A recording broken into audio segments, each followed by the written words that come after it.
At first glance, Exoprimal looks like just another run-of-the-mill random hero shooter trying to capitalize on a market that is in desperate need of repair. But behind that deceiving exterior comes some creative gameplay elements, unique mechanics rarely ever explored in gaming, and some kick-ass action that the multiplayer genre has been needing. This is Exoprimal.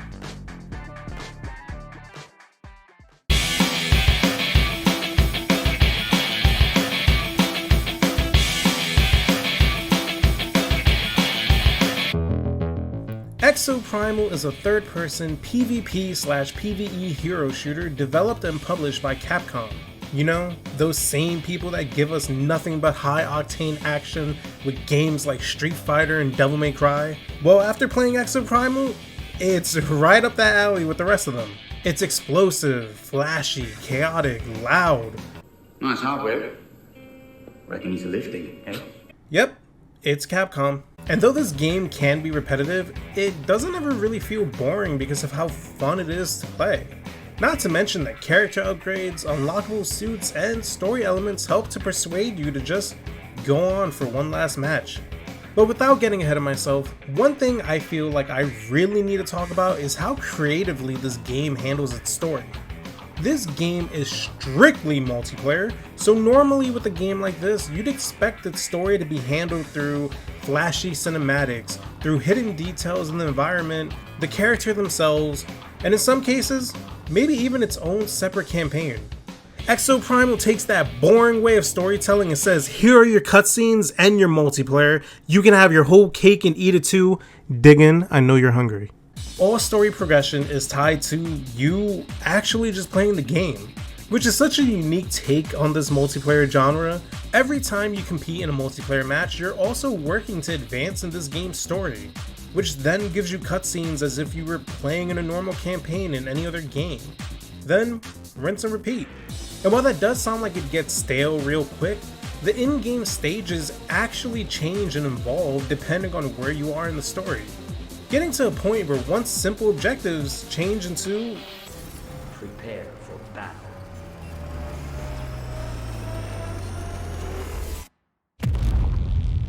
Something tells me I won't have the luxury of collecting data here.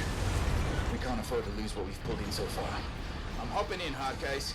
Yeah man, this game is insane. I think the way it handles its main story is great, and I think the last time I saw something like this was back in maybe 2010. With Assassin's Creed Brotherhood having quote-unquote story cutscenes by progressing in its multiplayer.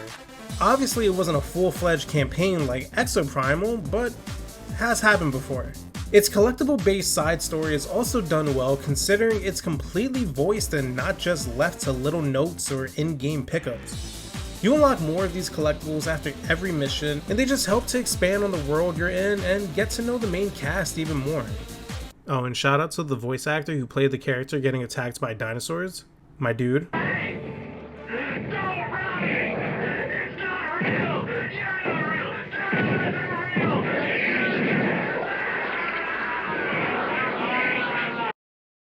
You deserve a raise.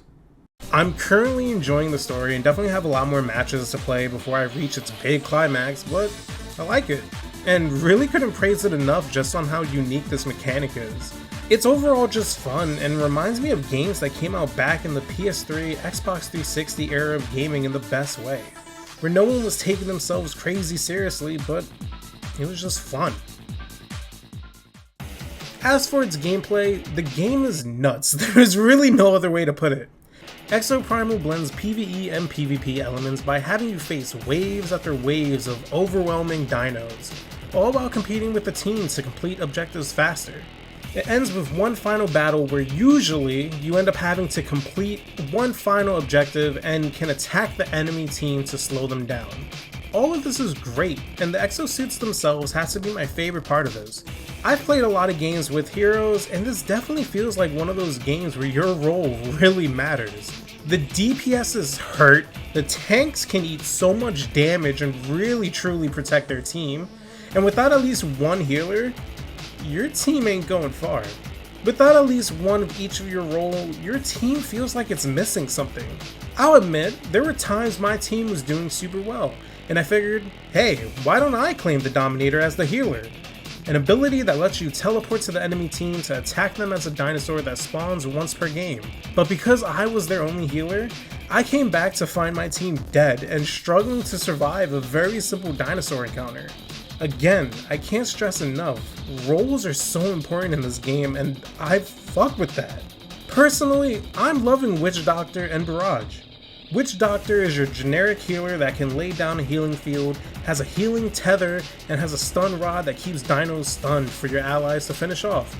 While Barrage has a DPS that's awfully familiar.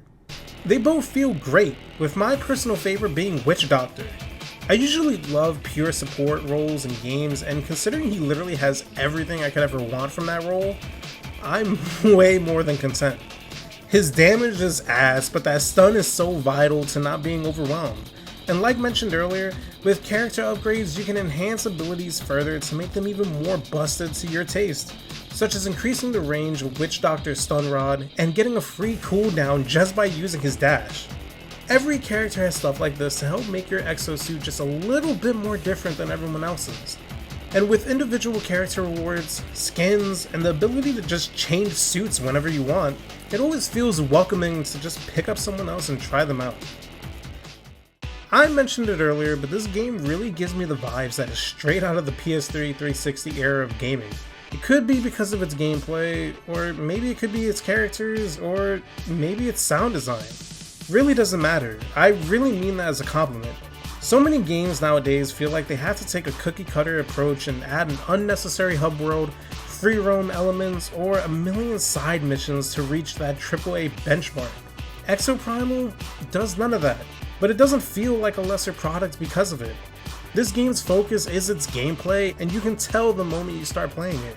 It still has cosmetics, it still has upgrades, but it's a byproduct of its gameplay, not the other way around. That may also be what helps lead into some of the things I don't like about this game, such as the long startup times. Every single time you start up a match, you're forced to wait for Leviathan to talk to you and the rest of the players before you get into actual gameplay. It may be because the game is loading, but sometimes it just takes too long.